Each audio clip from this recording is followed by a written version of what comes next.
Hello, everyone. You're on BL Story of Love, the channel that brings you forbidden BL stories you can't look away from. This is the story of a tortured Omega snitch they were about to erase in a basement until the Mafia alpha boss recognized the scars and the baby bump as his own blood. Support the channel with a like and subscribe so you don't miss the next forbidden BL story. And tell me what city you're watching from. The basement smelled like wet concrete, bleach, and old smoke that never fully left the walls. The stairs down were narrow, the handrail cold, and the light weakened with every step, as if the building preferred secrets to air. Water had once pooled in the corners and dried into mineral stains. The floor drain sat clogged with grit. At the bottom, a single bulb buzzed over a metal chair bolted to the floor.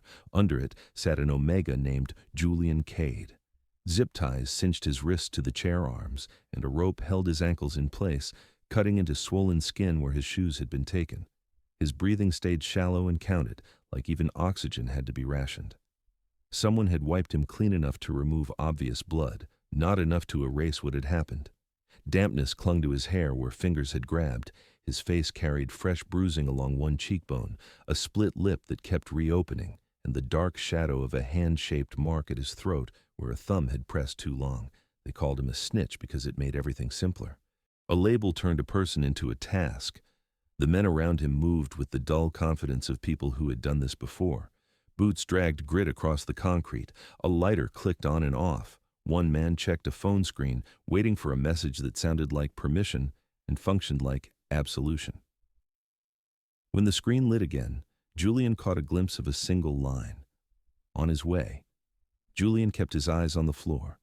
There was a pale smear where something had been scrubbed away too many times.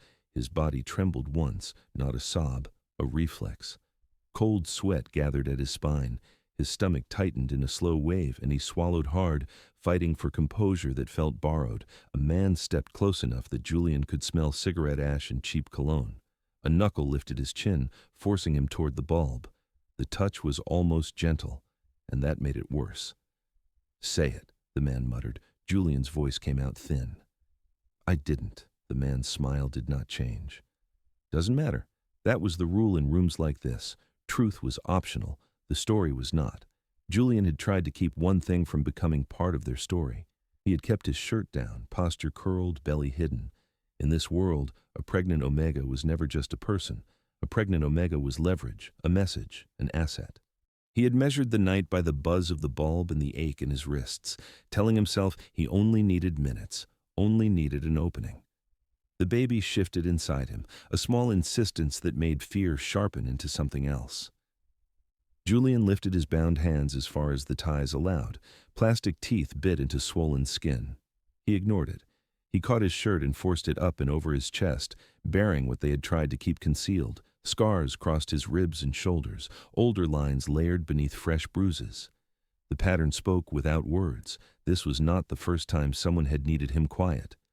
Then, the curve beneath those scars changed the air. A rounded belly, bruised at the sides, unmistakably pregnant.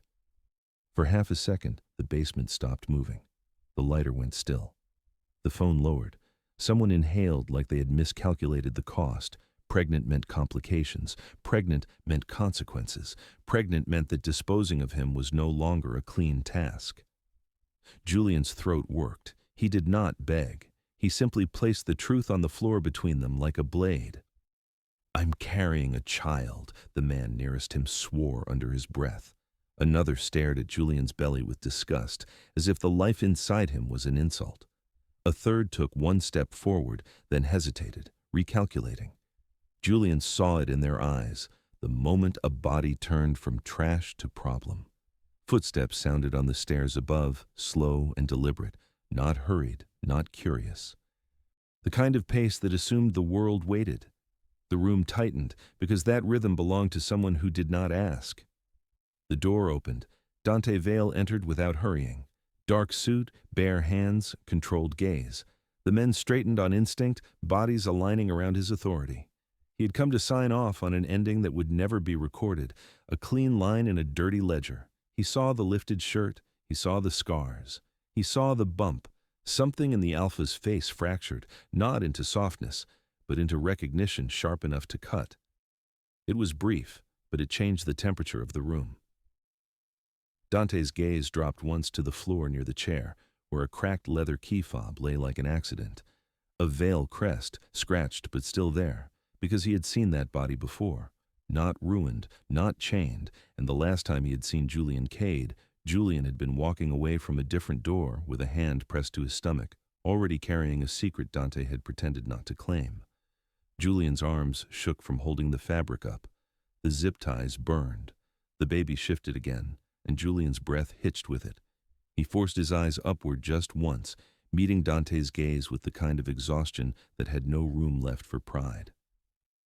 "Don't let them finish it," he said. Dante's voice came out quiet, controlled enough to be dangerous. "Who did this?" No one answered fast enough. 2 years earlier, the story had looked cleaner from a distance. Cleaner was what the city liked. Clean headlines, clean arrests, clean charity galas where men like Dante Vale shook hands with politicians and pretended the night belonged to someone else. The mess lived in alleys and back rooms, in the quiet faces that learned how to disappear without being asked. Julian Cade had not been a prisoner then.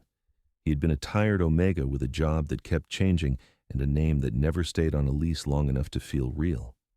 He worked where questions were discouraged and payroll was late on purpose.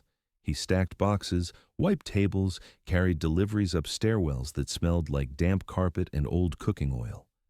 He moved through the city like someone trained to avoid attention, shoulders slightly forward, gaze always measuring exits and reflections. He did not look people in the eye too long. He did not laugh too loudly. He learned the shape of danger by the way men's voices changed when they thought no one was listening. When the Vales first noticed him, it was not because Julian demanded anything. It was because he did not. He was the Omega who never argued over a missing tip, never corrected an address, never asked why a customer's hands lingered too long. He absorbed discomfort like it was part of rent. That kind of quiet did not come from personality. It came from practice. He appeared at the edge of a deal that went sideways on a night when the air felt too warm for the season and the streetlights flickered like tired eyes. Julian stood at the mouth of an alley with a delivery bag on his shoulder and blood on his sleeve that did not look like his. Panic sat inside him, but discipline held it down. People ran past him. Someone shouted. A car door slammed hard enough to echo. Julian did not move until he had to. The other men saw an Omega and assumed weakness. Dante Vale saw something else. He saw the way Julian kept his breathing even while everything around him turned violent, as if he had learned that showing fear was a kind of invitation. That control did not come from comfort. It came from surviving rooms where fear was harvested. Dante ended that night with a wound and a problem. A rival crew had used a safe house as bait, hoping to draw Vale blood and take a piece of the organization in the confusion. The Vales retaliated the way they always did, fast and surgical. By dawn, the bodies were gone, the street cameras were scrubbed, and a few bank accounts shifted hands like chess pieces. The city pretended nothing happened because pretending kept the sidewalks calm. Julian should have vanished back into the margins. Instead, he was pulled into the aftershock like a loose thread caught in machinery. Someone said he had seen too much. Someone said he had been close enough to recognize faces. In Dante's world, that meant liabilities. Julian was picked up without drama. No sirens, no public scene. A car pulled alongside him while he waited for a bus that never came on time. The door opened. A hand gestured, not politely, not violently, just certain. Julian got in because he had learned what refusing looked like. He was brought to a private room upstairs in one of the Vale's quiet properties. It was not a basement. It was not a cage. But the door only opened from the outside, and the windows did not. The furniture looked expensive in a way that felt deliberately neutral, like the room was designed to be forgotten. A bottle of water sat on the table, unopened, placed like a test. Men searched him for weapons and wires in desperation. They patted his pockets, checked his waistband, ran fingers along the inside seams of his jacket. When they were done, Julian sat in the chair and kept his hands in his lap, palms down, hiding the tremor in his fingers. Dante entered later, after the noise in the house had settled. He moved with the quiet authority of someone who did not need to announce himself. His suit jacket stayed on even though the room was warm. A bandage wrapped his side under the fabric, and his posture betrayed a controlled pain he refused to show. Julian's scent hit first, omega sweet on the surface, but underneath sat the iron note of stress and something faintly chemical, a trace that suggested suppressants stretched too thin and taken on an empty stomach. Dante watched Julian the way he watched men negotiating contracts, looking for the moment the mask slipped. "Name," Dante said, voice low. Julian swallowed once. Julian. Last. Cade. It was not a confession, it was a placement, a name offered like a coin, hoping it bought him a few seconds of mercy. Dante asked questions in the way powerful men asked questions, expecting obedience as the default. Where he had been that night, what he had seen, who had spoken, whether he understood what kind of street he had stepped onto without permission. Julian answered carefully, giving enough truth to survive, keeping the rest locked behind his teeth. He admitted he had been nearby. He admitted he had heard shouting. He did not claim ignorance like a fool. But he did not hand over details that would make him useful to anyone, because usefulness was another kind of captivity. He kept his spine straight. His knees bounced once under the table and then stopped. He watched Dante's hands, not his face, because hands decided outcomes. At one point, Dante's gaze held Julian for a long moment, and the room went still around it. Julian felt the weight of that attention like a hand at the back of his neck. He understood that Dante could erase him with a nod, and no one outside this building would learn his name. Julian's voice came out thinner than he wanted. "I don't want trouble." Dante's expression did not change, but something in his eyes sharpened, almost amused, almost bitter. "Trouble doesn't ask what you want?" The silence after that felt like a verdict being considered. Dante's men expected a clean outcome. Remove the liability, close the file. That was how organizations stayed stable.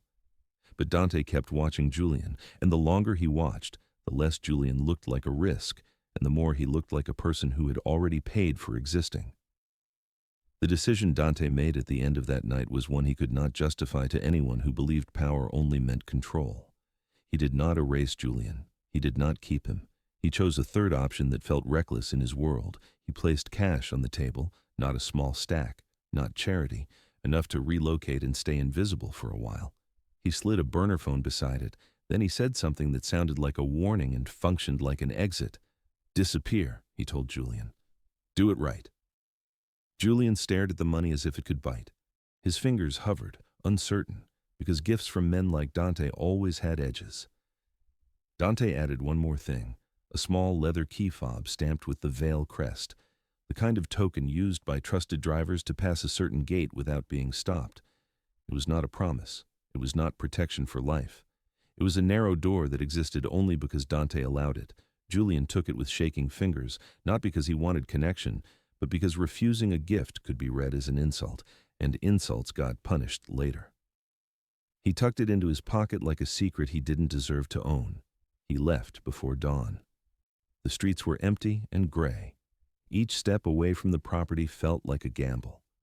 He walked like someone expecting a bullet in his back, shoulders tight, breath controlled, refusing to run because running looked guilty. Weeks later, a low-level report reached Dante's desk. A thin file among thicker ones, the kind of note an assistant expected him to dismiss. It said the Omega had been seen at a clinic. It said pregnant. It said alone. No registered partner. Dante stared at that line longer than he stared at most threats. The room around him blurred into the edges of a different memory. Julian's controlled breathing, the faint chemical trace of suppressants, the way his hands had trembled when he took the key fob. For a moment, Dante almost reached for a phone. Almost. Then he folded the report, locked it away, and told himself it was none of his concern. He told himself the Omega was free now. He told himself he had done enough. He built his empire on that exact lie. Back in the basement, Dante's eyes did not soften. They sharpened. He stood just inside the doorway as if he had stepped into a crime scene that belonged to him, not to the men waiting for approval. The air was thick with bleach and sweat, with the sour undertone of fear that clung to concrete. The single bulb above Julian Cade buzzed like an insect trapped in glass. It painted everything in harsh light and deeper shadow, cutting Dante's face into angles that made him look carved, not human. The men who had brought Julian in held their posture too stiff, their hands too ready. They watched Dante the way employees watched an executive, waiting for the final stamp that would turn a messy situation into a closed file. One held a phone at his side like a talisman. Another kept his arms crossed, chin lifted, trying to look unfazed by the sight of the belly.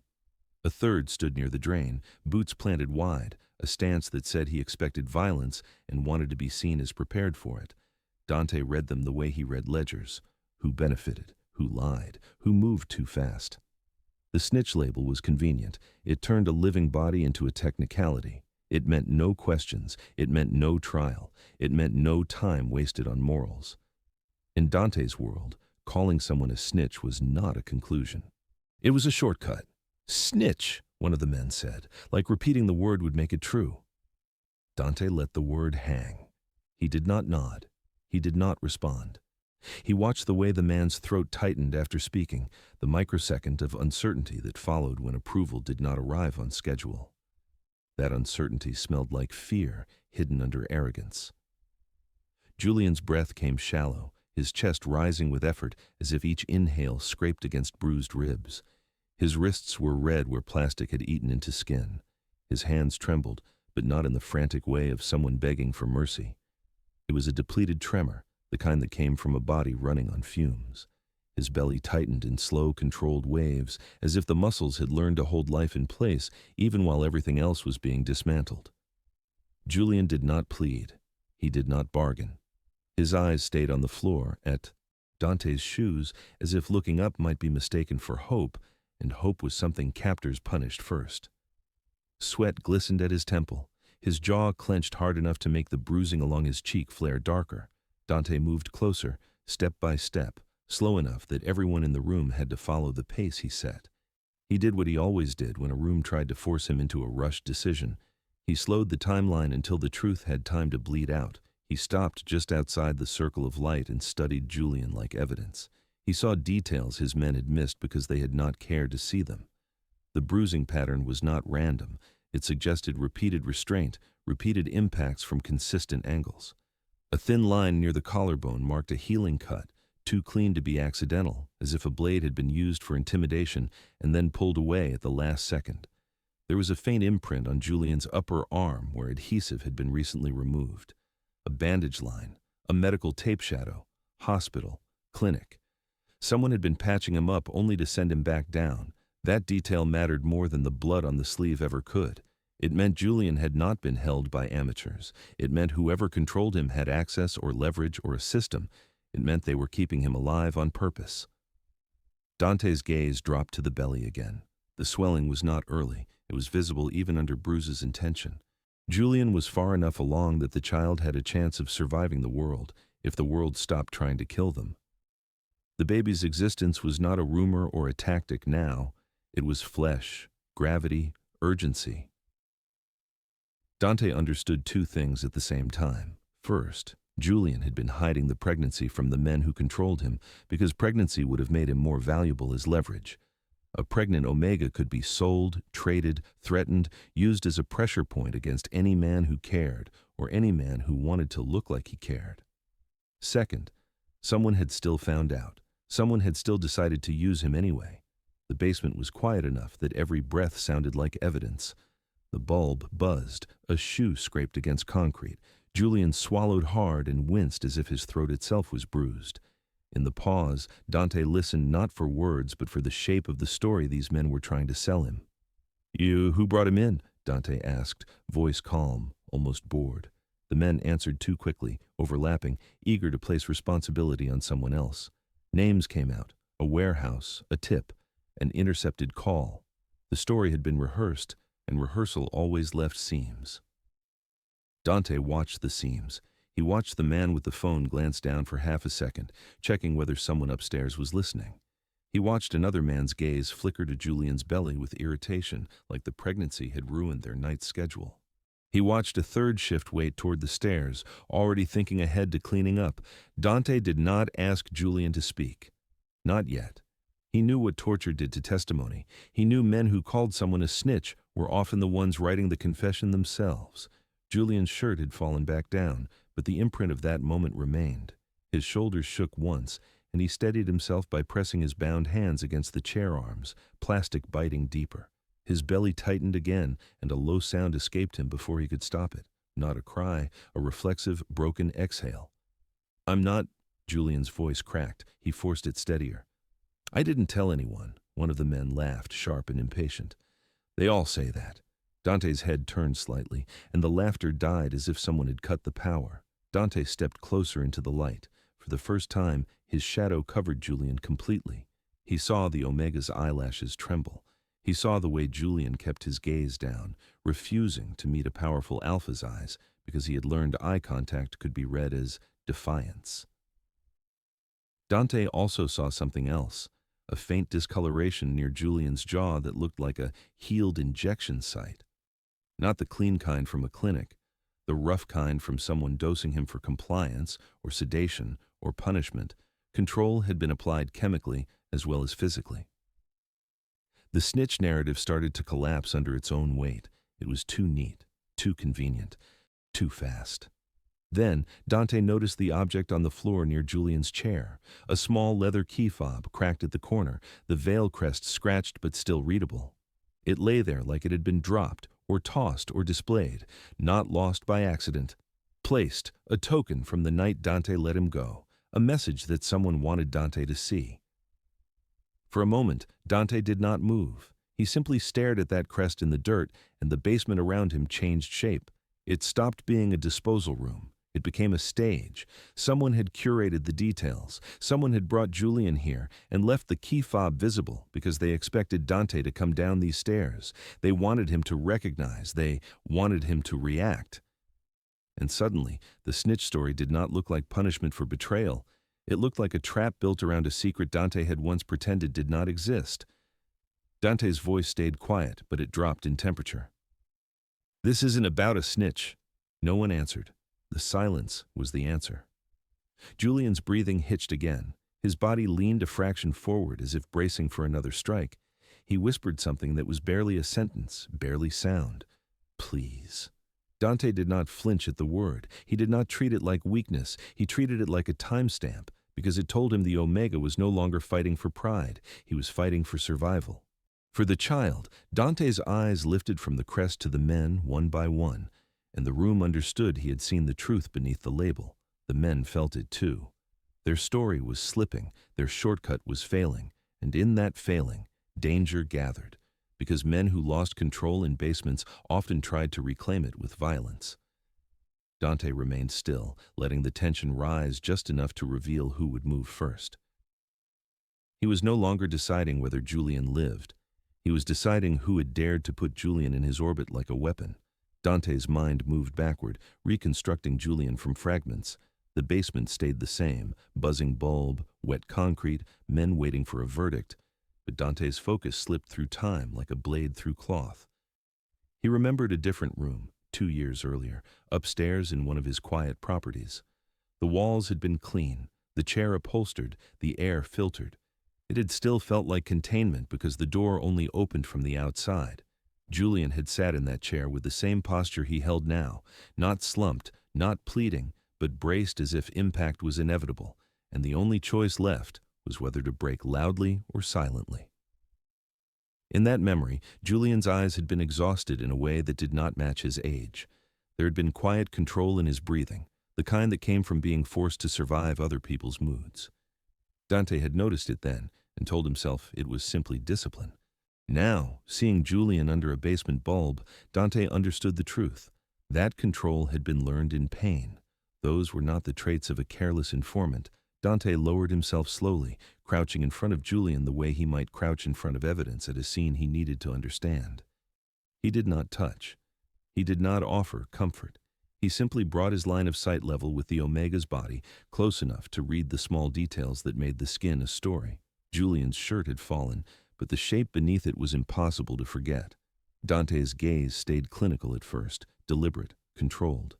The ribs carried healing bruises, not the blotchy chaos of a single beating, but a pattern. Kicks from the side, repeated strikes delivered from the same angle, the kind used when a person was held down and made to absorb pain in measured doses. There were thin scars at the wrists that suggested rope cinched too tight, repeatedly, then loosened, then cinched again. Not one night of restraint, but a routine. A method. Dante's eyes tracked the line of Julian's shoulder. At the back, near the blade, the skin had healed strangely. It looked like a burn treated badly, like someone had used heat to threaten or punish and then patched the wound just enough to prevent infection. There were also faint injection marks near the jaw, too rough to be from a professional clinic.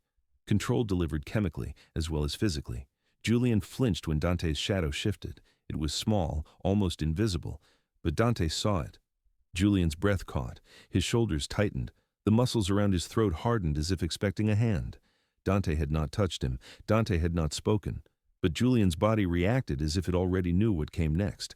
That flinch hit Dante harder than the bump. It told him Julian had not just been detained. He had been trained through pain. Training meant time. Training meant intent. Someone had invested in breaking Julian carefully, not simply hurting him. They had kept him alive, patched him up, and brought him back down again because a living Omega could still be used. A dead one could not. Dante's jaw tightened. He felt anger arrive the way it always arrived in him, not as heat, but as cold. He had seen torture before. He had ordered violence before. But this was not punishment for betrayal. This was manufacturing. Turning a person into a tool. Julian's hands trembled where the zip ties cut in. The tremor was not only fear. It was depletion, exhaustion so deep the body shook even when the mind tried to stay still. Julian's belly tightened again, subtle but real, a warning that the child inside him was reacting to the pressure in the room. Sweat gathered at his temples. His lips parted as if he wanted to say something and could not afford the breath. Dante's gaze dropped to the belly, then back to Julian's face. Julian still did not look up. His eyes stayed on the floor, on Dante's shoes, on the dirt near the chair legs. The Omega's voice came out raw when it finally surfaced, more reflex than speech. I didn't talk. The words were not a confession. They were a plea to be understood, a plea to be believed before the room decided what story it wanted. Dante held his position for a beat longer, then rose slowly. He let the movement itself speak. He let every man in the basement see his decision forming not as mercy, but as ownership of the situation. Above them, a knock sounded, not from outside but from within the house. It was a coded sound, controlled, urgent. One of Dante's men came down the stairs, trusted, tense. He paused at the bottom step when he saw Julian's belly, and something grim tightened around his mouth. He did not ask questions. He did not need to. The sight explained the danger. The men who had planned to dispose of Julian shifted their weight. One adjusted his stance toward the stairs. Another's hand moved near his waistband. Their confidence cracked into calculation. Uncertainty was dangerous. It made people act impulsively. Dante's gaze swept them. He saw fear trying to hide behind aggression. He saw calculation disguised as loyalty. He saw the moment where one bad choice could turn the basement into a war zone with concrete walls that trapped sound. He understood that saving Julian here would not be a soft rescue. It would be a declaration, the kind of declaration that drew blood. Julian's breathing hitched again. His belly tightened in a longer wave this time, his face going paler as his body responded to the threat with its own alarm. The baby moved, a small shift that made Julian's shoulders tremble and his chin dip as if he could physically shield the life inside him. Dante felt the timeline shorten like a noose pulled tight. Whatever this trap was, it was already collapsing into consequences. Someone wanted him to make a choice in this basement, in front of witnesses, with enough tension that mistakes became irreversible. Someone had left the cracked key fob on the floor like a taunt because they wanted Dante to recognize Julian, to claim him, and to ignite a chain reaction. If Dante hesitated, Julian would not make it out alive. The men would interpret hesitation as permission, or they would panic and act without permission. Either way, Julian would be reduced to the kind of silence that never spoke again. If Dante acted, he would be stepping into a truth he had avoided for 2 years. He would be claiming something he had once refused to claim. Not publicly, not yet, but in a way the underworld would understand immediately. His family. Dante's voice was quiet, but it carried through the basement like the click of a lock. "No one touches him," he said. The words were simple. They were also a line drawn in concrete, Dante did not turn the rescue into a discussion. He turned it into a procedure. The basement had been built for endings, the floor drain, the cheap bulb, the thick walls that swallowed sound. All of it was designed to make final choices feel ordinary. Dante refused to let it stay ordinary. He stood with his shoulders set and his voice low, and the room adjusted around him the way rooms always adjusted around power. He signaled once, barely a movement, more intention than gesture. Men moved immediately. Not the men who had dragged Julian in, but Dante's people, the ones who belonged to the veils in the way a lock belonged to its key. They shifted positions without rushing, creating angles, blocking lines of sight, controlling the stairwell and the doorway. One took the left corner near the drain, another stepped behind the man with the phone, close enough to make calling impossible without consequence. A third placed himself between Julian's chair and the stairs like a human barrier. The men who had brought Julian in realized too late that the room belonged to the veils, not to their assumptions. Their posture changed. Confidence cracked into calculation. Hands hovered near waistbands. Eyes flickered to exits. One man swallowed hard, his throat working as if the air had turned thick. Another tried to keep his face blank, but his pupils widened when he saw the positions Dante's men had taken. This was not a debate. This was containment. Dante's gaze stayed on Julian. Julian sat bound to the chair under the buzzing bulb, breathing shallow. Sweat gathered at his temples. His belly tightened again in a slow wave, his body responding to the tension with its own warning. His hands trembled where the ties cut into swollen wrists, but the tremor was controlled. He had learned that losing control in front of men like these was a mistake that invited more pain.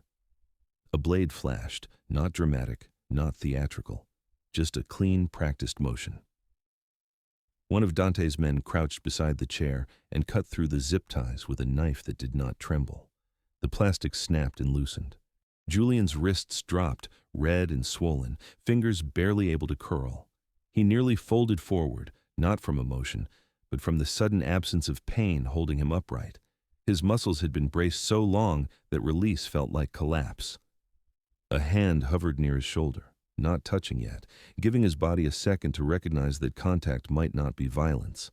The medic and Dante's crew stayed just behind, watching Julian's color, the tension in his neck, the way his belly tightened, evaluating him like a fragile object that could break at the wrong stimulus. Julian's shirt fell back down, hiding the belly again, but the image remained stamped in every mind in the room. The men who had called him a snitch now looked at him like a liability that had just become untouchable. That was the moment danger spiked, because when men realize they are losing control, they often try to destroy what they cannot control anymore. One of them moved too fast. He shifted toward the stairs with the urgency of someone reaching for a lifeline, likely to call someone higher up, someone who would not tolerate this kind of interference. The motion was small, but it snapped the room tight. The air turned metallic. Dante's people stepped to cut him off, bodies sliding into place like doors closing. The man froze mid-step. His jaw flexed. His eyes flickered to Dante, searching for permission to argue. Dante gave him nothing. He did what he did best. He made the outcome feel inevitable. His gaze was enough. His presence was enough. His network was enough. The man understood that any move now would not change the decision. It would only change the consequences. Julian stood slowly, knees trembling.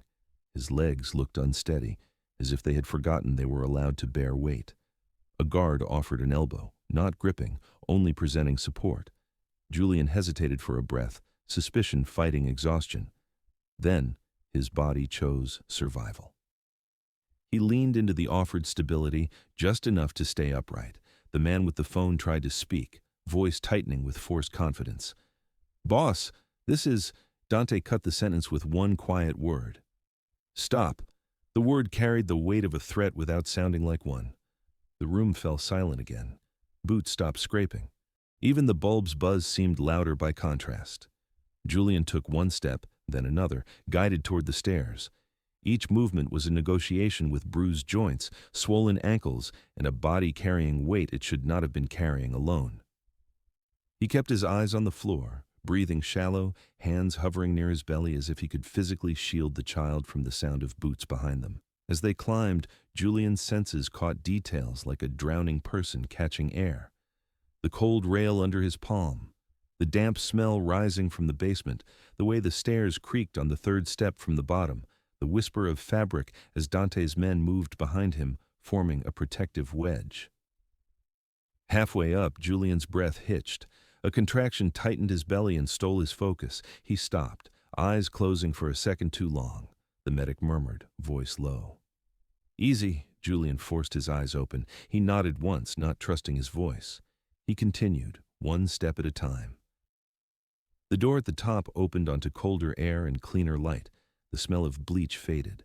The smell of night entered, sharp and real, carrying asphalt, distant rain, and the faint trace of pine from somewhere outside the city. Julian's lungs seemed to hesitate, unsure if freedom was real. His body had learned that doors often led to other cages. Outside, the street was quiet but not empty. A dark car waited near the curb with the engine running. Not a van, not a cage, but a car with warm seats and a medical bag in the back. Dante had planned for blood. He planned for survival too. Julian was guided into the passenger seat carefully. The seatbelt was drawn across his chest and belly with deliberate caution, the strap positioned so it did not press into bruised skin. The medic checked his pulse, his oxygen, the tightness of his stomach. Julian's hands shook, and this time it was fear, not depletion, not fear of Dante. Fear of what happened next, because in Julian's world, rescue was often just a different kind of ownership. People saved you to own you. People helped you to collect later. People offered warmth as bait. Dante slid into the car beside him, close enough that Julian could smell him. Alpha clean with the faint trace of smoke and expensive soap. The scent should have been comforting. Instead, it reminded Julian how powerful the man next to him was, how easily the same hands that protected could also control. Dante did not touch him. He did not demand gratitude. He simply stayed, like a wall built between Julian and everything that wanted to drag him back down. Outside, the building receded in the side mirror, its dark windows watching like eyes. The basement became distance, not safety, just distance. Julian's belly tightened again, harder this time. He sucked in air and held it, knuckles whitening as his fingers gripped the edge of the seat. The medic's voice stayed calm. "How long?" Julian managed to speak through his teeth. "Minutes, maybe." Dante's head turned slightly, listening to the way Julian's breath fractured. His voice stayed controlled, but something in it shifted, colder, more urgent. "Get the clinic ready." The car moved. Streetlights streaked across the windshield. The city blurred, turning into a corridor of dark shapes and controlled speed. Julian stared ahead, unable to decide whether he was being taken to safety or to a different kind of trap. He kept one hand hovering over his belly, feeling the life inside him react to motion and fear. Time started moving toward a birth that was coming, whether any of them were ready or not. The safe house Dante chose was not a mansion and not a prison. It sat in a quiet pocket of the city where the streetlights were steady and the neighboring buildings looked ordinary enough to be ignored. The exterior had no ornamentation, no obvious wealth. Its value was not in what it showed. It was in what it refused to reveal. They arrived through a garage that swallowed the car and closed behind them with a muted mechanical sigh. The air inside smelled like clean concrete and engine heat, not like bleach, not like fear. Julian noticed how quickly his body tried to brace anyway. His shoulders stayed tight. His hand hovered near his belly as if the only thing he could trust was what he could feel beneath his own skin. Security was external and silent, cameras tucked into corners that did not catch the eye. A perimeter alarm that did not announce itself. Men on rotating shifts who spoke only when necessary, moving like shadows that belonged to the house. The quiet was controlled, not empty. Inside, the doors had no special locks. Julian noticed that first. He watched a guard open an interior door with an ordinary handle. No keypad, no extra deadbolt, no click that would remind him he was trapped. The simplicity hit him like a provocation. In Julian's world, simple doors meant people were confident you could not leave even if you tried. He was led down a hallway where the lighting was warm and low, not the harsh glare of a basement bulb. The walls held no family photos, no personal clutter, nothing that suggested anyone lived here long enough to matter. It was a place designed for temporary survival, a space built to keep a person alive without leaving fingerprints of intimacy. The bedroom they gave him held soft light and clean sheets. The bed looked like it belonged in a hotel, neatly made, corners tucked with precision. The air smelled faintly of detergent and something neutral, like a scent chosen specifically to avoid memories. A folded blanket lay at the foot, heavy enough to feel like weight. A bathroom opened off the side. Julian stepped in and froze for a second. The counter held items he had stopped buying for himself months ago. Gentle soap, a toothbrush still in its packaging, clean towels stacked in thick squares. A small basket contained skincare, a comb, a pack of prenatal vitamins, all arranged as if someone had studied what an omega in late pregnancy needed and then removed anything that might look sentimental. Even the care was calculated. The kitchen was small, modern, stocked with food that did not look like survival. Fruit arranged in a bowl, fresh enough to smell sweet. Broth in sealed containers, protein portions labeled only by date and contents. Water, electrolytes, supplements, not comfort food, not indulgence. Supplies that said live. Julian's muscles stayed tense, waiting for the catch. In rooms like this, gentleness usually came with an invoice. The medic unpacked a case and set up monitoring equipment with practiced speed. A blood pressure cuff? A pulse oximeter? A small fetal Doppler. Everything arranged without drama, like the procedure of keeping someone stable was as routine as brewing coffee. The medic's voice stayed even. "Sit," he said, not harsh, not gentle, simply directive. Julian sat on the edge of the bed. His hands folded in his lap, fingers interlaced tight enough to hurt. He stared at the carpet as if he expected it to shift beneath him, as if soft surfaces could suddenly become traps. The carpet fibers were thick and gray, clean, patterned just enough to hide stains that did not exist. Julian's eyes followed the pattern anyway. His mind looked for places to hide. The medic checked him carefully, bruised, swollen, dehydrated, but stable. The baby's heartbeat came through, strong, steady. That sound should have eased Julian, but it made him swallow hard. The heartbeat was proof. Proof he had carried this life through a basement and out. Proof there was still something inside him that belonged only to him. The obstetric specialist arrived without ceremony. A woman with calm hands and a face that did not react to wealth or violence. She did not ask questions out loud. She took measurements and made decisions. She checked Julian's abdomen for tightness, watched his breathing pattern, listened for the way stress tightened muscle. She noted that Julian's body was holding itself too hard, as if it expected punishment in every pause. She adjusted his position, recommended hydration, rest, and something mild to reduce the constant stress response. Rest was not optional. Dante stood across the room, watching. Julian felt the alpha's presence without looking up. It filled the space quietly, like a shadow that did not move. Dante did not watch like an owner. He watched like a man calculating how to hold something fragile without crushing it. The line between those two things was thin, and Julian had lived on the wrong side of it most of his life. Julian's scent was sharp with fear and old trauma. It mixed with the faint sweetness of late pregnancy, a scent that would have drawn predatory attention in other circumstances. Here, it drew something else. Dante's instincts recognized it in a way that bypassed logic. The child was close enough to birth that Julian's body was already preparing, already reshaping itself around survival. That biological signal hit Dante's alpha side with protective urgency he had trained himself not to show. But Julian did not know Dante's internal rules. Julian only knew that powerful alphas always had a cost. When the specialist finished, she delivered her assessment in clipped clinical terms. Julian caught only the meaning. His body could not handle more fear. The baby was fine now, but stress could trigger early labor. The next days mattered. The next hours mattered. Dante gave a single nod. He did not argue. He did not bargain. He did not try to convert medicine into something he could negotiate with. That restraint surprised Julian more than any kindness could have. Then, Dante did something that looked small and felt enormous. He left the room without assigning a guard inside. Julian watched him go, expecting the catch to appear at the threshold, a hidden lock, a coded instruction, a reminder that he belonged to someone now.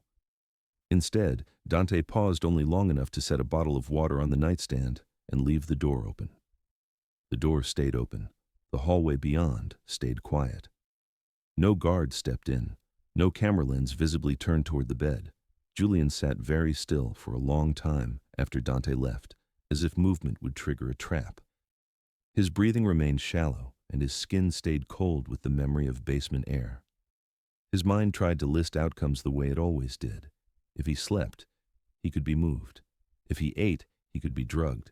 If he asked for anything, he could owe something. He finally lifted the water bottle with careful hands and twisted the cap, listening for any sign that the simple sound would bring someone running. No one came. Night deepened. The safe house remained quiet in a way that felt unnatural, as if the silence was intentional.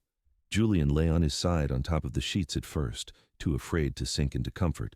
One hand rested on his belly, palms spread, feeling the slow movements inside. The baby kicked once, then settled, as if it too was listening. Julian did not sleep. He stared into the dimness until dawn, eyes dry and burning, listening for footsteps that never came. He listened for the sound of a lock turning that never turned. He listened for the kind of soft approach that meant someone was trying not to be heard. Nothing. When the sun rose, it did not make him feel safe. It only made the situation feel more real. Daylight made the clean sheets undeniable. It made the open door undeniable. It made the absence of immediate punishment feel like a question that had not yet been answered, because now Julian had time to remember everything he had buried.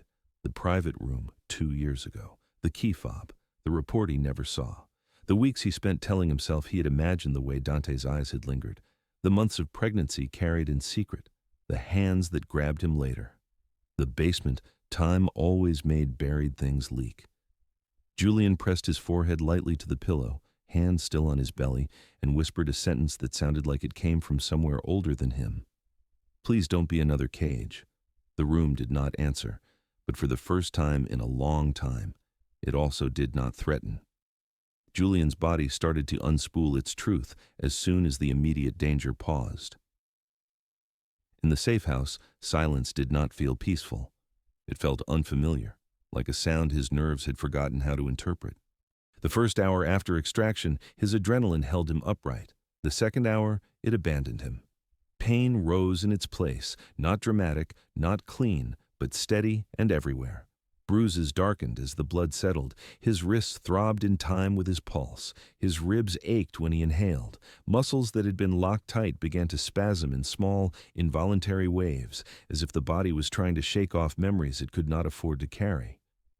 The baby shifted inside him, reacting to the new stillness with restless movement.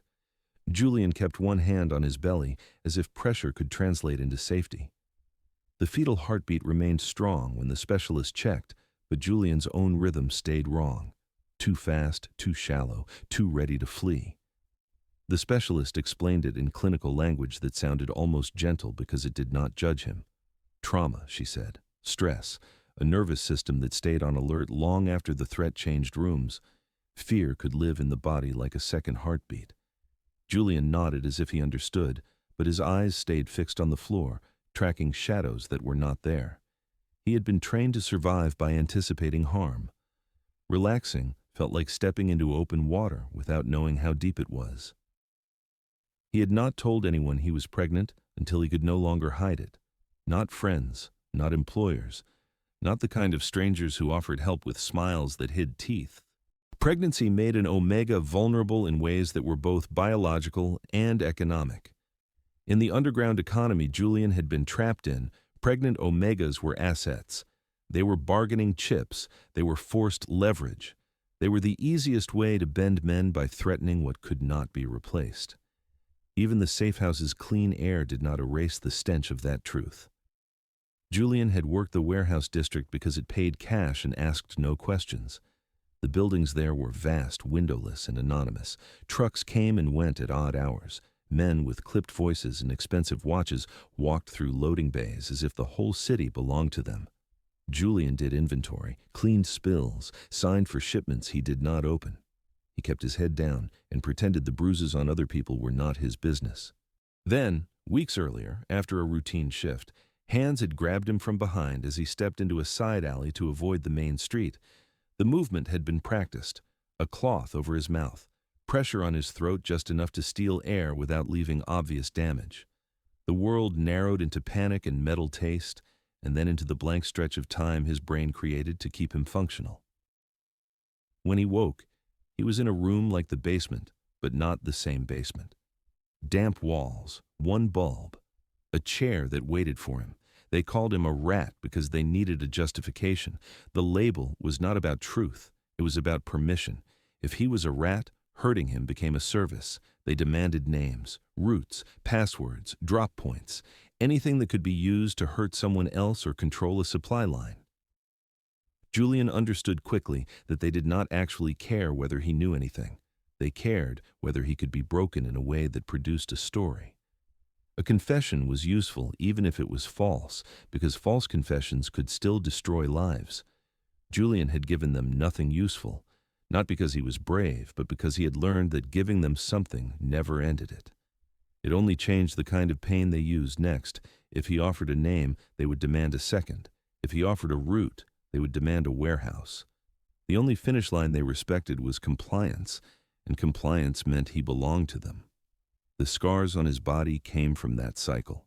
Punishment, recovery, punishment again. Enough medical care to keep him alive, not enough to make him heal. He had been patched like equipment, not treated like a person. Bruises were allowed to fade, only so new ones could be placed with precision. They wanted him functioning, they wanted him speaking, they wanted him usable. Dante Vale understood that tactic intimately. He had seen it used against rivals. He had used versions of it himself in his early years before he learned what violence cost when it stayed in your house. Looking at Julian now, the cost felt personal in a way Dante had not prepared for. Julian did not yet understand why he had been targeted now. In his mind, he was an easy body in the wrong place, a disposable Omega with no protection and no family that would come searching. That was how he had always been treated. But something about the basement scene had been too specific, too staged. The leather key fob. Julian had kept it hidden for 2 years, not because he trusted Dante, but because it was proof. Proof that the night he walked away had happened. Proof that he had not imagined the way an alpha's gaze could be both cold and strangely careful. Proof that mercy, however limited, had existed once. He had wrapped the fob in cloth and taped it to the underside of a drawer in whatever room he rented at the time. When he moved, it moved with him, like a fragment of another life he did not have. He never used it. He never told anyone he had it. It was not a key he planned to turn. It was a fact he kept in case the world tried to rewrite him. His captors had found it during a search. Julian remembered that moment with a clarity that made his stomach tighten even now. The drawer pulled open. The underside examined. Tape peeled away. The fob revealed. The crest recognized, the way the room's energy shifted when the men understood what it meant. After that, the punishment changed. It stopped being random cruelty and became directed pressure. They asked different questions. They watched his reactions too closely. They let certain threats hang in the air as if they were testing how far his fear could travel. They had designed the basement moment to be seen, to force Dante Vale to choose in front of people who would carry the news outward like sparks. Denial would kill Julian quietly and prove Dante's weakness in a way enemies could exploit. Rescue would save Julian and start a war because it would announce a secret connection the underworld could weaponize. Julian's hands shook when he understood it. He had wanted to survive. He had not wanted to become a trigger. He had not wanted his pregnancy to be anything but his own burden. Now it was a lever placed under the foundations of someone else's empire. In the safe house, sitting on the edge of a clean bed, Julian finally looked up at Dante for the first time without flinching away. His voice came out small, but steady enough to hurt. "Why me?" Dante did not answer immediately. He watched the question settle in the air. He watched Julian's fingers curl around the blanket as if preparing to be denied. Julian added, quieter, more honest than he meant to be. "Don't buy me." That line landed like a blade. Dante saw the ash of realization in Julian's eyes. Rescue could still become ownership. Safety could still become a cage. Julian expected a cost because costs were the only language powerful men had ever spoken to him. Dante understood something then that he could not solve with guards, cameras, or money. If he wanted Julian to stop expecting ownership, he would have to offer something far harder, a choice. The city responded to Dante's extraction the way it responded to any shift in power, with immediate rumors and delayed violence. News did not travel through headlines in Dante's world. It traveled through silences, through interruptions in routine, through the sudden disappearance of a familiar face from a familiar corner. By the second day, there were sightings of unfamiliar cars parked too long near Vale-controlled streets. Engines idled without purpose. Windows stayed too dark. Drivers never got out. By the third day, two low-level runners who asked the wrong questions simply did not report in again. No bodies, no messages, just empty space where obedience used to stand. To normal people, those details meant nothing. To anyone who lived under the rules of influence, they meant the city was tightening like a fist. Someone had invested in Julian's capture. Someone had expected Dante either to ignore it or to overreact. Either outcome could be used. Ignoring it would signal weakness, a soft spot, a man who could be baited again. Overreacting would confirm the connection and invite a larger attack designed to draw blood in public. Dante saw the pattern clearly because he had built patterns like it before. He knew what a trap looked like when it was still forming.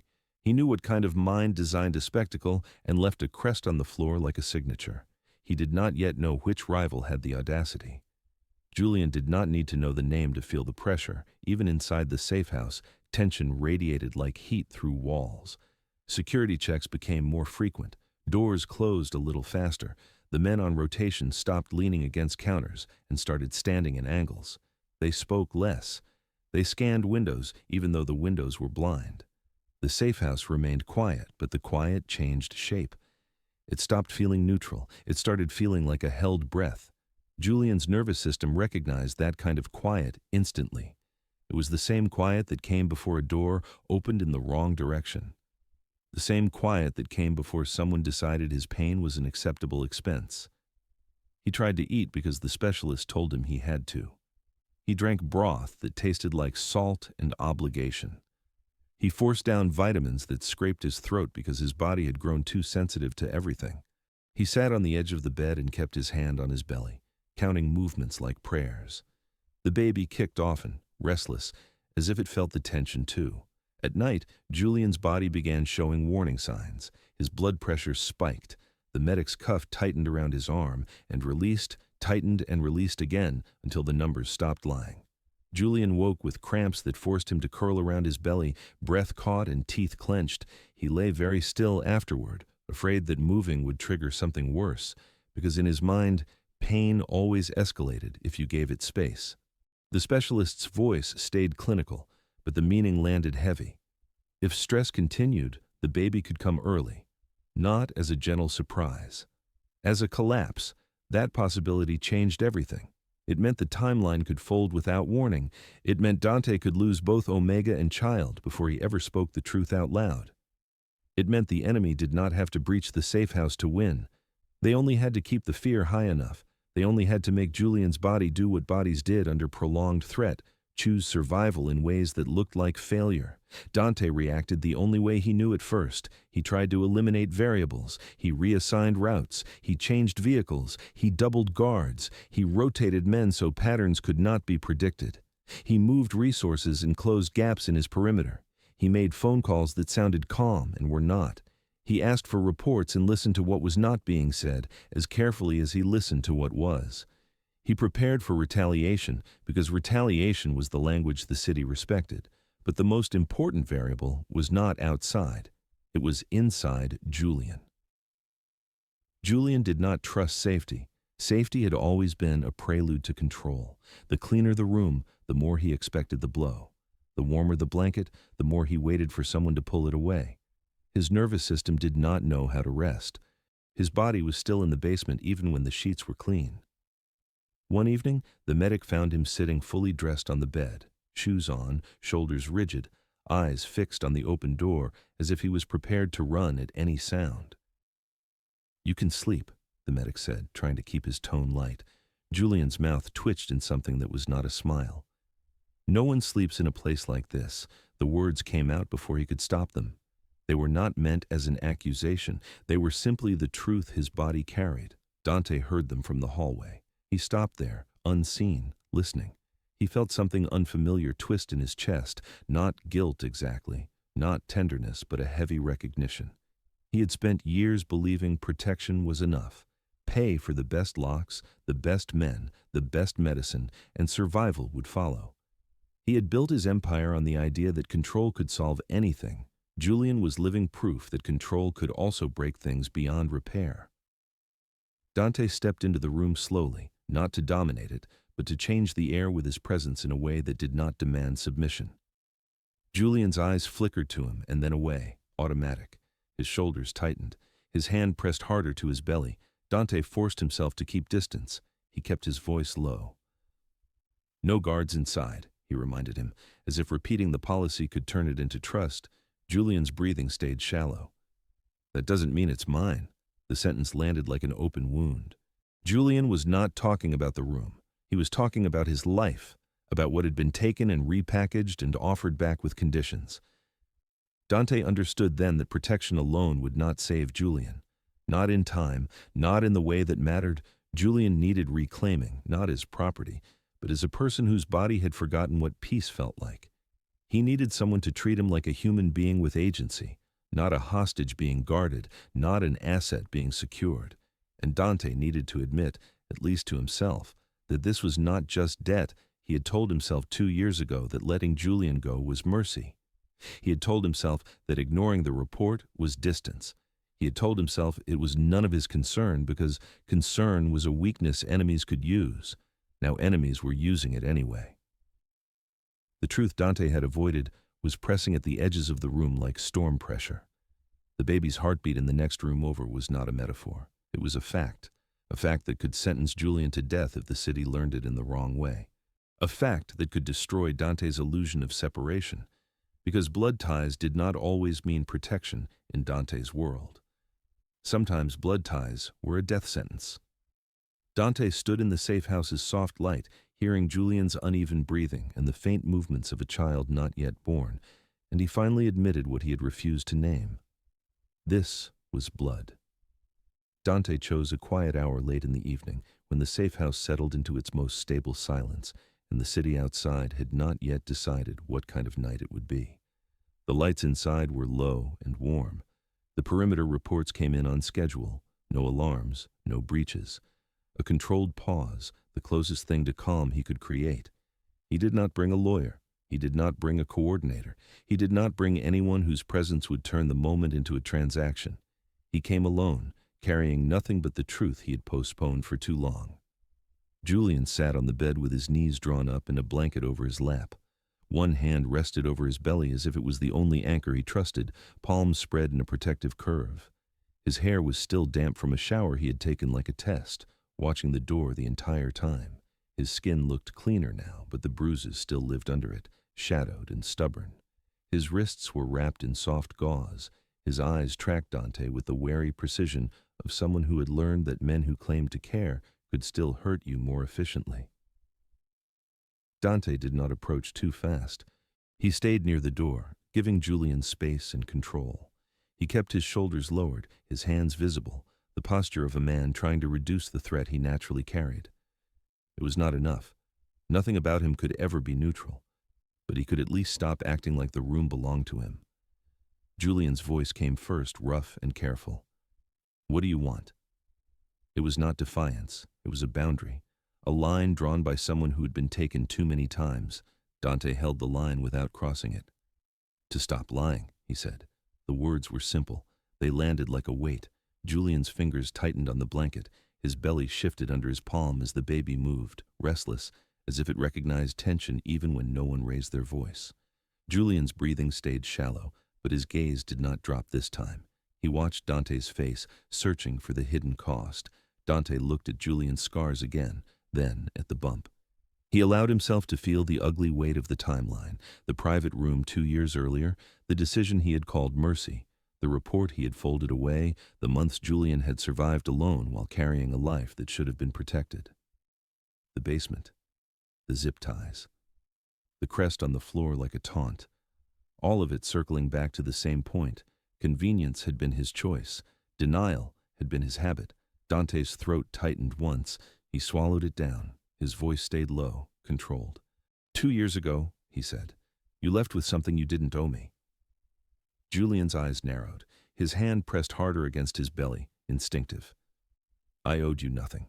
Dante did not argue. You're right. That answer disrupted the room more than any confession would have. Julian blinked once as if recalculating. Dante continued, slower now because speed could feel like force. I got a report weeks after you disappeared. It said you were pregnant. It said you were alone. Julian's face drained of color in stages, like the body deciding whether to freeze or fight. He did not speak. His jaw clenched hard enough to make the bruise on his cheek pull slightly. The baby moved again, and Julian flinched, a small sound caught in his throat. Dante let the silence hold. He did not rush to fill it. He respected it the way he respected a weapon being loaded. I told myself it wasn't my concern, Dante said.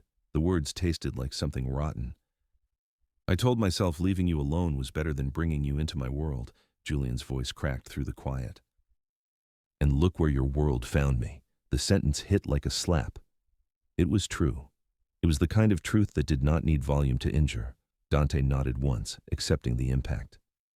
I was wrong. That was the moment the room shifted, not into softness, into gravity. Julian's eyes sharpened, suspicious of apology because apology was often a prelude to control. But Dante was not apologizing to be forgiven. He was naming a fault, because naming it meant he could no longer hide behind it. Dante finally allowed himself to say what had been true since the line on that report, true since the way his instincts had reacted to Julian's scent in the safe house, true since the baby's heartbeat had sounded too close to his own pulse. You're carrying my child, he said. He did not dress it up. He did not frame it as romance. He did not make it a claim. He made it a fact, a responsibility. Recognition hit Julian like a physical force. His breath faltered, his eyes widened and then narrowed again, as if shock tried to become anger fast enough to protect him. His face went pale, not from surprise alone, but from the collision of everything his body had been carrying: fear, rage, survival, and the quiet, lonely knowledge that he had not been crazy. The connection had been real. The baby inside him had always been tethered to something bigger than his own struggle. Julian's first reaction was not relief. It was the oldest reflex he had, expecting recognition to become a collar. His voice came out thin and sharp. So now what? You take it? It was not about the child.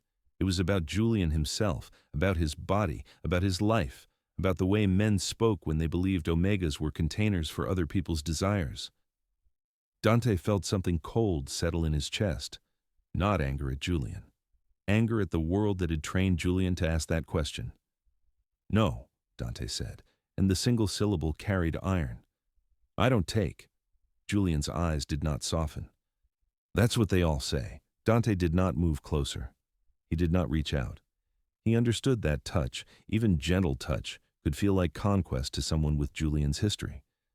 He kept his distance and forced himself to translate recognition into something Julian could measure. Here's what happens, Dante said. You get to choose what you want from me. Not what you think you owe, not what you think I'll demand, what you want. Julian stared at him like he had spoken a language Julian did not trust existed. Dante continued, calm, procedural, because procedure was what he controlled and proof was what Julian needed. The specialist documents your condition and the pregnancy timeline, not to trap you, to protect you. If anyone tries to rewrite your story again, we have facts that hold in court and outside it. Julian's fingers twitched on the blanket. Court doesn't protect people like me. Dante's gaze stayed steady. It can, if the right people are afraid of consequences. That was not a promise of kindness. It was a promise of structure. He outlined what he had already started setting in motion without theatrics: neutral legal channels, a protective trust for medical care, and relocation options under Julian's name, not the Veil's crest. Documentation that would make it difficult for anyone to claim Julian was a willing participant in anything that had happened to him. Internal orders that treated Julian as untouchable, not as a hostage, but as family. Family was a dangerous word in Dante's world. It was also the only word that changed the rules. Julian's breath shook.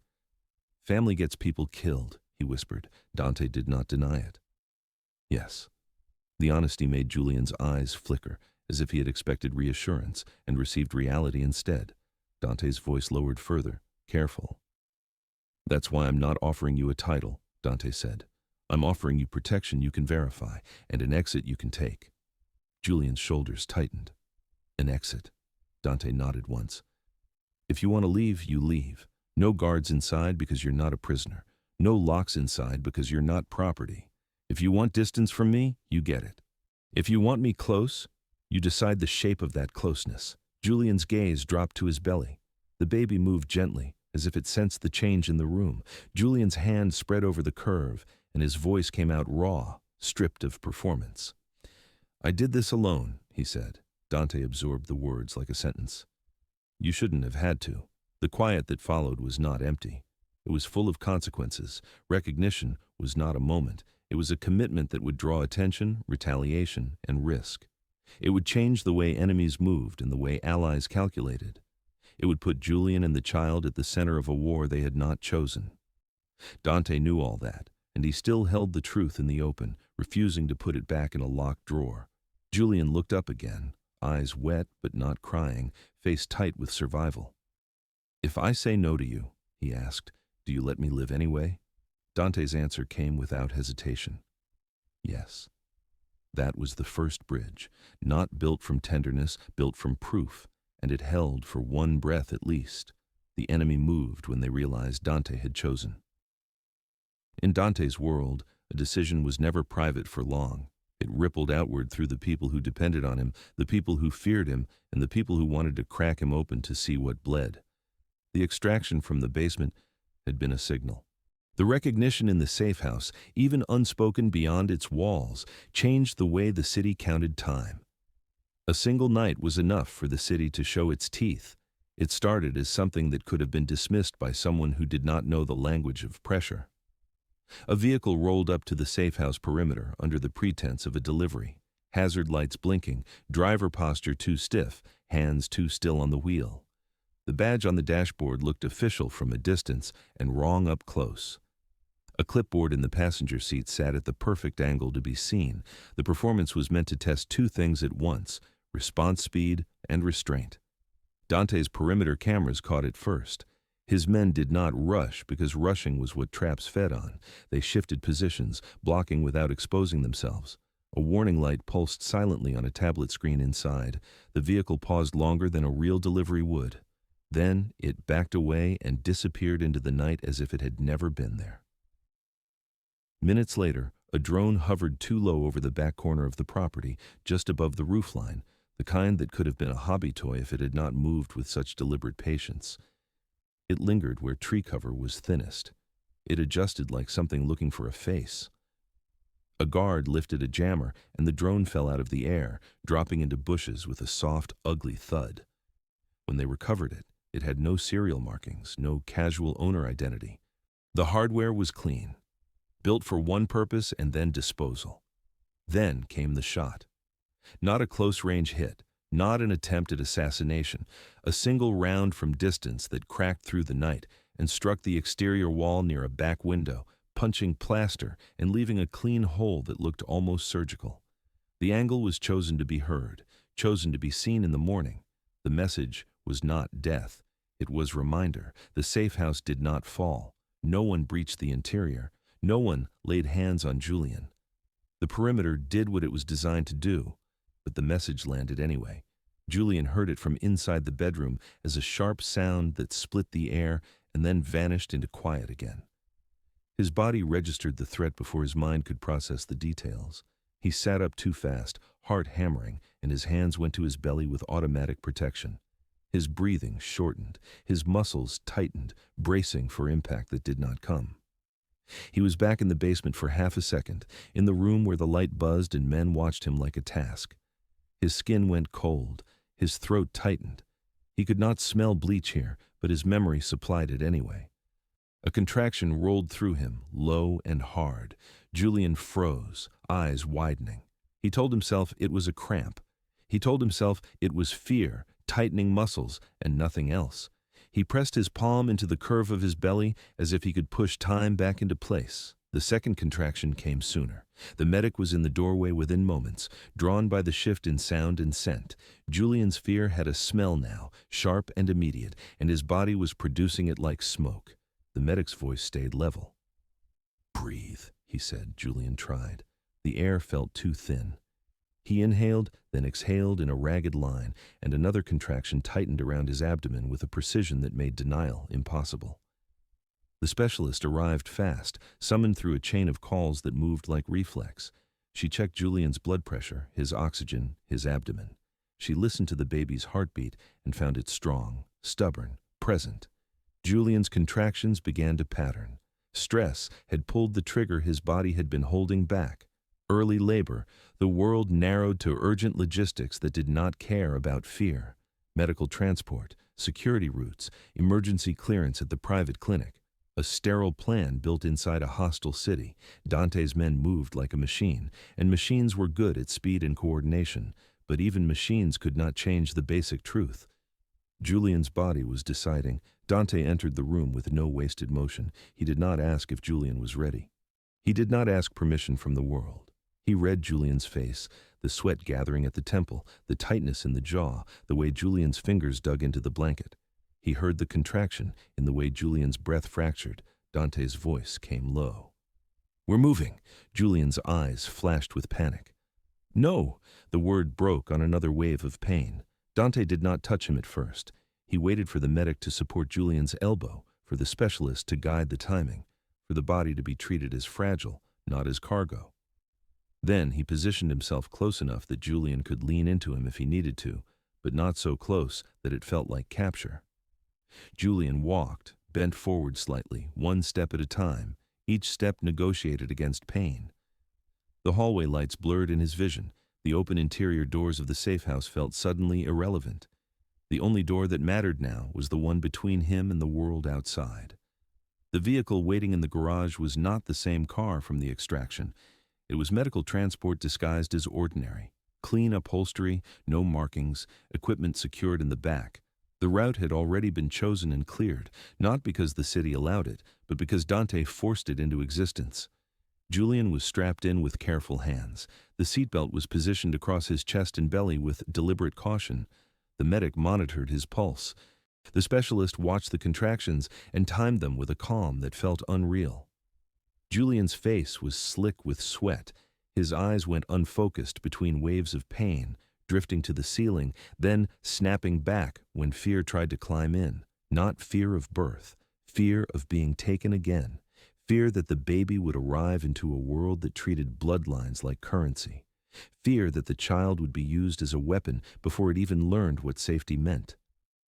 Julian's breath came in short bursts. He gripped the seatbelt as if it was the only thing holding him in the present. The pain came in waves that made his vision blur. Between waves, his mind tried to catalog escape routes the way it always did.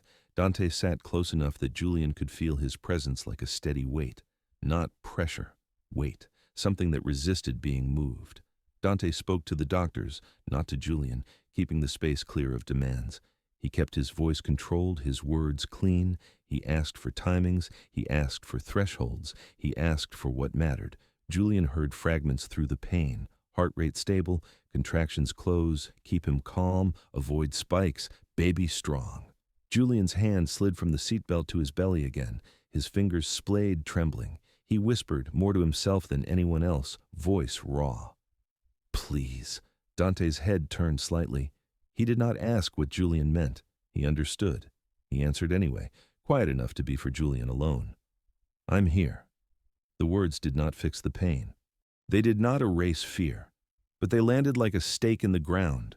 The clinic arrived like a wall of sterile light. They did not enter through the main doors. They entered through a private intake route where the air smelled of disinfectant and clean fabric. Security moved ahead. Staff in scrubs met them with no questions asked out loud. Everything moved fast, practiced, inevitable. Julian was transferred to a bed. Monitors were attached. Gloved hands moved over him with clinical precision. The room filled with the sound of machines and the tight rhythm of his breathing. The specialist gave instructions, calm and exact. Julian's body answered with pain that climbed in waves and then broke. The baby did not wait for the city's politics. The war outside did not matter to a child deciding to arrive. The bullet in the safehouse wall did not matter to the muscles doing their ancient work. Fear mattered, but biology did not negotiate. Hours condensed into a tunnel of light and pressure, and Julian's voice breaking into small sounds he could not control. He clutched the sheet. He fought the urge to curl inward and disappear. He forced himself to stay present because leaving his body behind felt too dangerous now. Dante stayed where the staff allowed him, close enough to be a constant. He did not interfere. He did not command. He watched Julian like a man witnessing something he could never buy or force. His jaw stayed tight. His hands remained visible, still, as if he was holding himself back from turning fear into violence. When the final push came, Julian's face contorted, eyes squeezed shut, and a sound tore out of him that was not performance and not weakness. It was survival. Then the first cry cut through the air. It did not sound like victory. It sounded like proof. Proof that Julian had survived long enough to bring someone new into the world. Proof that the enemy had not won with fear alone. And proof, undeniable now, that Dante could no longer pretend this was just a debt repaid. After birth, time changed shape. The hours stopped behaving like a straight line and became something stitched together by need. Feeding schedules, vital checks, temperature readings, the soft mechanical chime of monitors in the private wing of the clinic. Night no longer meant danger arriving at a door. It meant the baby waking with a thin cry that cut through sleep and pulled Julian back into the present, whether he wanted to be there or not. Julian's body healed slowly, carrying bruises that shifted color like weather. Purple softened into green, green into yellow, yellow into the faint gray of a scar that would not fully disappear. His wrists remained tender where the restraints had bitten in, the skin there too thin, too aware. His ribs hurt when he laughed, and he did not laugh often. His abdomen ached with the deep soreness of a body that had fought to deliver life while still holding fear like a second organ. His mind healed slower. He woke at small sounds. A cart rolling in the hallway, a door closing 2 rooms away, a nurse adjusting a curtain. His eyes snapped open and scanned corners before he could stop himself, searching for the shape of a threat. His shoulders stayed tight even when the lights were warm and the sheets were clean. When someone reached toward him too quickly, he flinched as if pain had a schedule and he had missed a warning. The baby was small and fierce, a bundle of warmth with fists that opened and closed as if practicing holding onto the world. The baby's cry was not polite. It was urgent, demanding. It did not care about Julian's trauma or exhaustion. It only cared about breath, food, comfort, presence. That insistence anchored Julian in a way he had never allowed himself to imagine. Holding the child forced him into the present, the weight of the baby against his chest, the heat of a tiny body under a blanket, the way the baby's breathing quickened when Julian's did. All of it made Julian realize how close he had come to losing everything without anyone noticing. Listening to the baby breathe at night made him think of the basement and feel a cold wave of nausea, because the distance between those two realities was thinner than it should have been. Dante did not leave, not for long. He handled business from distance, rerouting power the way he rerouted traffic. Meetings were moved, decisions were delegated. He spoke through screens and secure lines, his voice steady even when his focus was elsewhere. He did what he had always done, but differently now. The center of his attention was no longer the city. It was a hospital room. His presence was both a shield and a risk. In a city like this, nothing stayed secret forever. A baby was not just a baby. A baby was leverage. A baby was a future claim. A baby was a weakness enemies could exploit. Anyone who learned the child existed could target it. Anyone who learned Julian mattered could weaponize that information. Even the fact that Dante appeared in this wing of the clinic was a message. The staff in this private section were paid well. They were vetted. They knew how to keep their mouths closed. But Dante never mistook silence for loyalty. Silence could be bought by anyone with the right pressure. So Dante did what he always did when reality threatened something he cared about. He formalized. He brought procedure to a situation that would otherwise dissolve into rumor and violence. He created a paper trail that protected Julian without turning him into property. He placed Julian under a legal structure that treated him as a protected family member, not a compensated witness, not a disposable problem. He built layers of documentation, like armor, medical records logged through neutral channels, birth documents sealed with restricted access, identity details stored under standards designed to survive both gossip and intimidation. It was not romantic. It was not tender. It was survival written in ink. The legal counsel he used did not arrive with a flashy suit or a loud briefcase. It came in quietly, a person who understood that in some families, signatures could be as dangerous as guns. Dante spoke to them in clipped phrases and clear demands. No loopholes, no clauses that allowed claims of ownership, no language that reduced Julian to an asset. If Julian was to be protected, the protection had to recognize him as a person first. Family was a legal category in this world, and that category came with consequences. It created rights. It created responsibilities. It also created a map for enemies. If the city learned Julian was not merely sheltered but recognized, it would change the way rivals calculated risk.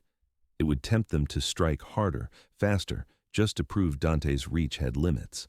It would also warn them that a strike on Julian would be treated as a strike on the Veils themselves, not as an inconvenience.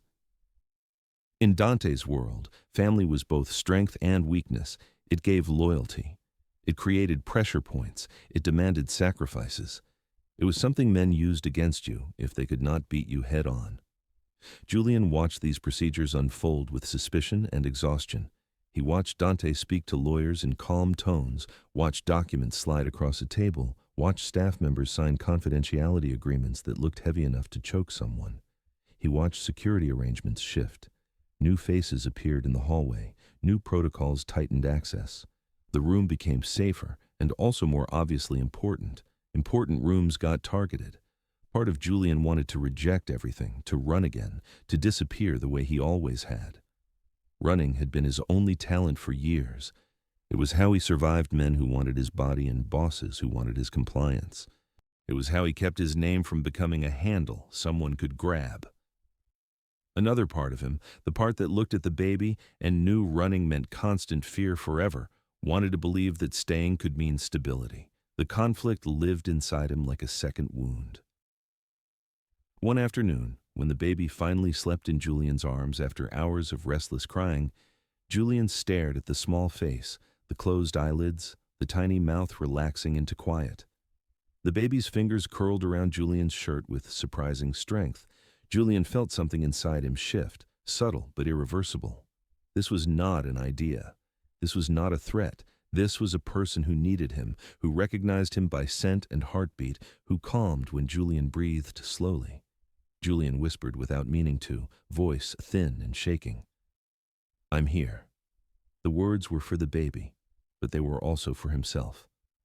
Dante entered the room quietly and stopped near the wall, watching without stepping into Julian's space. He looked different in hospital light. Less myth, more man. He was still dangerous. That never left him. But he was also present in a way Julian had not seen in powerful alphas. Present without taking. Julian's eyes flickered to him, then back to the baby. His suspicion did not vanish.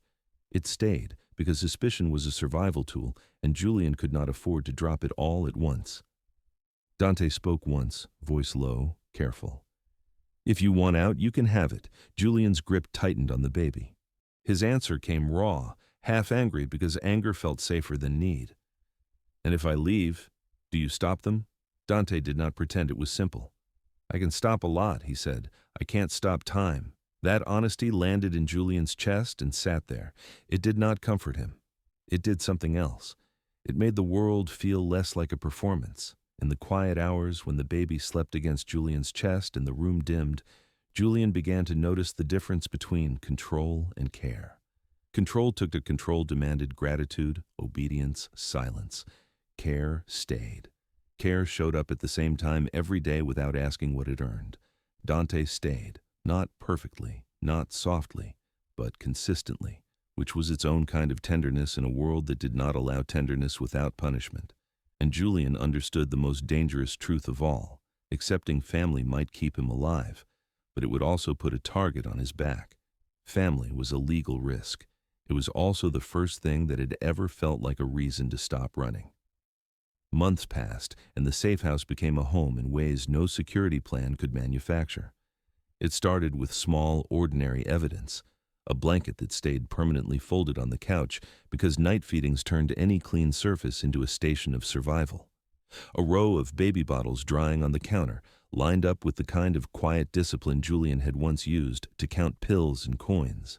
A corner of the living room turned into a soft floor space, padded and clean, where the baby could practice rolling, then crawling, then the clumsy, determined attempts at standing that always ended in a surprised wobble and a laugh that sounded like relief.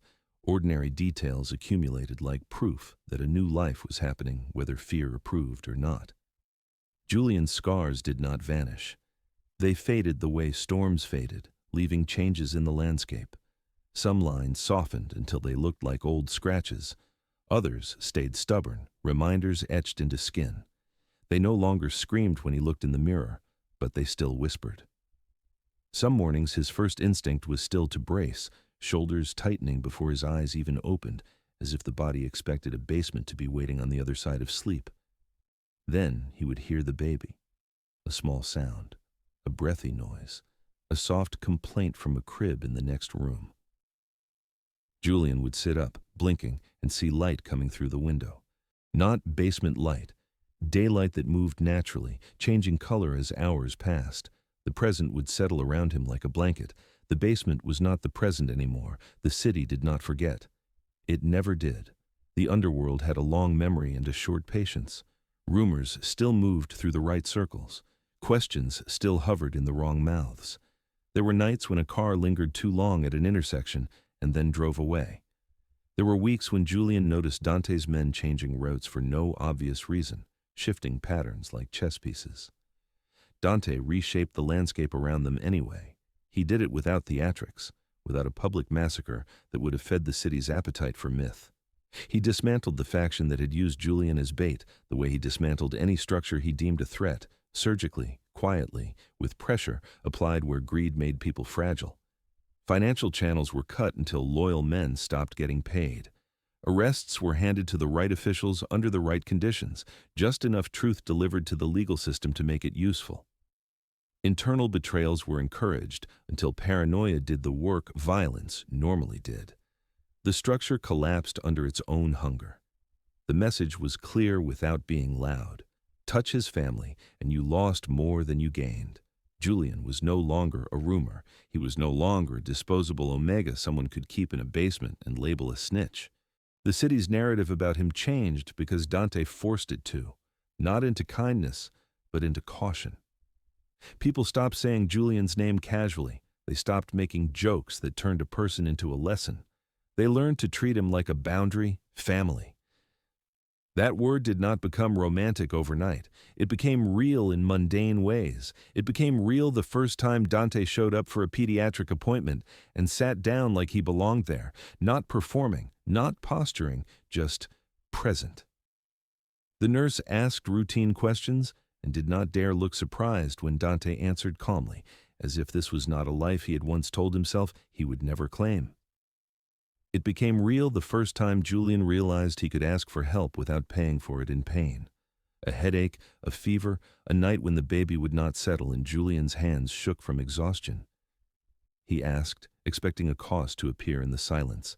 Dante simply got up and took the baby. Not perfectly, not with softness practiced over years, but with care that was consistent enough to matter. It became real in the way the baby's head turned toward both of them, as if recognizing safety in more than one heartbeat. At first, the baby had clung to Julian as the primary anchor, reacting to his scent and breath with instant calm. Over time, through repetition and quiet patience, the baby began to accept Dante's presence as another kind of stability, not the same, but real. The baby's small fingers grabbed at Dante's shirt once, then again, and the third time the gesture stopped being accidental. Julian watched those moments like someone watching an unfamiliar miracle. He did not romanticize it. He did not pretend love erased trauma. He simply let the evidence accumulate. The relationship between Julian and Dante grew in the space between duty and choice. Dante's duty was clear: protect, provide, eliminate threats, create structure.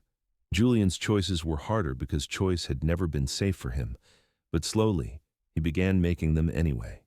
He chose to stay when running would have been simpler.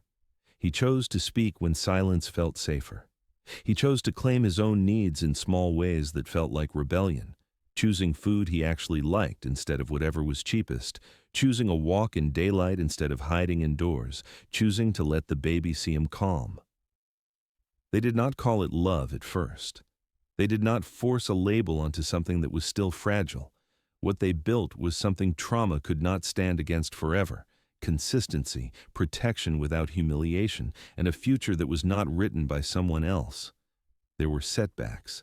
Nights when Julian woke up choking on panic, sweat cold on his back, convinced he heard footsteps outside a door that was not locked. Days when a sudden sound made his hands shake so badly he could not hold a bottle steady. Moments when Dante's instinct for control rose too sharply, when his tone tightened and Julian's eyes went flat with old fear. In those moments, the difference was what happened next.